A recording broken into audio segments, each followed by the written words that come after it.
Hi guys, நாம் இன்றைக்கி ஒரு இன்ட்ரெஸ்டிங்கான ஹார்வெஸ்டிங் வீடியோ தாங்க பார்க்க போகிறோம். ஏன் இன்ட்ரெஸ்டிங்கான ஹார்வெஸ்டிங் வீடியோ அப்படின்னு சொல்கிறேன்னு பார்க்குறீங்களா? பொதுவாகவே நம்ம மரத்துலேருந்து டைரெக்டாக பறிச்சு எடுக்கிற ஃப்ரூட்ஸை தான் காமிப்பேன். ஆனால் இன்றைக்கி இந்த மாதிரி கீழே விழுந்து கிடக்கிறதாங்க கலெக்ட் பண்ணுறேன். ஏன் அப்படின்னு பார்க்குறீங்களா? இது என்ன ஃப்ரூட்டுன்னு பார்க்குறீங்களா? இந்த ஃப்ரூட் கொடம்புளி தாங்க. இந்த கொடம்புளி மரம் ரொம்பவே பெருசாக இருக்கும். ஸோ அதனால தான் நம்ம கையால் பறித்து எடுத்துக்க முடியாது. ஸோ நான் கீழே விழுந்து கிடக்கிறது எல்லாமே கலெக்ட் பண்ணி எடுத்துக்கிறேன். இந்த சின்ன பையன் யாருன்னு பார்க்குறீங்களா? இந்த சின்ன பையன் தாங்க என் கசினோட பையன். என் கசின் வீட்டுக்கு தான் வந்திருந்தேன். என் கசின் தான் சொன்னாங்க இந்த மாதிரி அவங்க பேக் யார்டில் கொடம்புளி மரம் இருக்குது அப்படின்னாங்க. பார்க்குறதுக்காக வந்தப்போ இந்த மாதிரி நிறையவே புளி கீழே விழுந்து கிடந்துச்சு. ஸோ அதை எல்லாமே நான் கலெக்ட் பண்ணி எடுத்துக்கிட்டேன். இது எங்கள் ஊரில் அவ்வளோவா கிடைக்காதுங்க. கேரளாவில் தான் பொதுவாகவே இந்த கொடம்புளி கிடைக்கும்.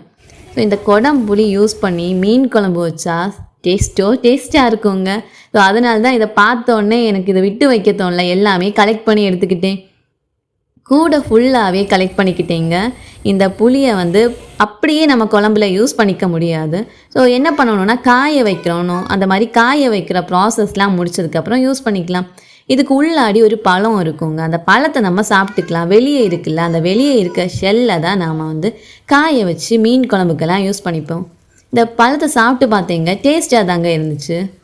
அப்புறமா இந்த வெளியே இருந்துச்சுல அந்த போர்ஷன், அந்த ஷெல்லோட போர்ஷன், அதை தான் இந்த மாதிரி பிச்சு போட்டு காய வச்சுக்கிறோம். இந்த மாதிரி காய வச்சதுக்கப்புறமா கொஞ்ச நாள் கழித்து இந்த மாதிரி பிளாக் கலரில் நல்லாவே காஞ்சி வருங்க.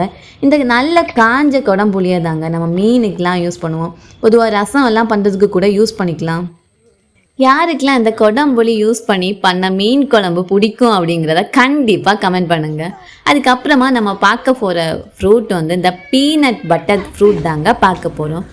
இதுவுமே அவங்க வீட்டில் அவங்க பேக்யார்டில் தாங்க இருந்துச்சு. ரெண்டு ஃப்ரூட் தான் இருந்துச்சு. இந்த பீனட் பொதுவாகவே இந்த பீனட்டுங்கிறது நமக்கு கிரவுண்ட் நட் அப்படின்னு சொல்லிப்போம். பட் இந்த பீனட் கொஞ்சம் டிஃப்ரெண்ட்டுங்க. செடியில் இந்த மாதிரி காய்க்கும். இது ஒரு ஃப்ரூட் ஆனதுக்கப்புறம் இதை நம்ம பறித்து இந்த மாதிரி சாப்பிட்டுக்கலாங்க. இந்த ஃப்ரூட் ரொம்பவே டேஸ்ட்டாகவும் இருக்குது. இது ரொம்பவே விட்டமின் சி ரிச்சும் கூடங்க.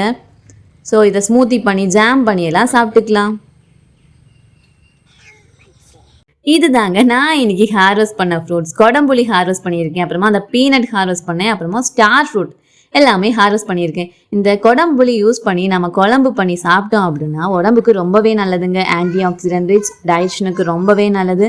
அப்புறமா வெயிட் லாஸ் பண்ணணும் அப்படின்னு நினைக்கிறவங்க இந்த கொடம்புளி யூஸ் பண்ணி நம்ம குழம்பு வச்சு சாப்பிட்டுக்கலாம். இதோட இன்னொரு நேம் மலபார் டேமரின் தாங்க. ஸ்டார் ஃப்ரூட் ஹார்வெஸ்ட் பண்ண வீடியோ டிஸ்கிரிப்ஷனில் இருக்குது, பார்த்து தெரிஞ்சுக்கோங்க. இந்த மாதிரி இன்ட்ரெஸ்டிங்காக ஹார்வெஸ்டிங் வீடியோஸ்க்காக நம்ம சேனலை சப்ஸ்கிரைப் பண்ணுங்கள். வீடியோ பிடிச்சிருக்கு அப்படின்னா லைக் பண்ணுங்கள்.